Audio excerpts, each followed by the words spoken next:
Za drugama žemi na vecej lokacjach po Vojvodini, a najväkší povrchnostima pod kukuricu i krompljami. Te ješenje zašali 150 hektari žita i 162 hektari olejove cvikločki, uglavnim u hotare kuli, zeznjati i toti kadri prikarmjevanja žita.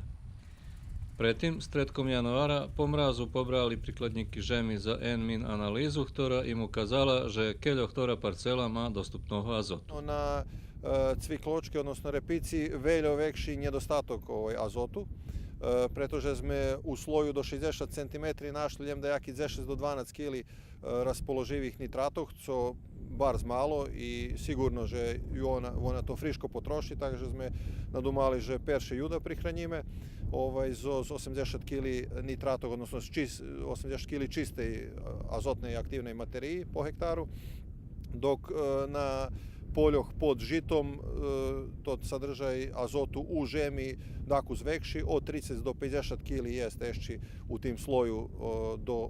od 0 do 60 cm, takže sme tu dakus korigovali i dakus menje azotu dodavame. Tam, gdje azotu jest malo, rozrucali an, ktorý skorej bude dostupný koreňu rošlinoch, a gdje azotu jest ešte dosť, rozrucana urea, ktorá še postupne rozpuščuje i ktorú co skorej muši rozpušiť zdišť, abo šnih, ktorý še pošvitko občekuje.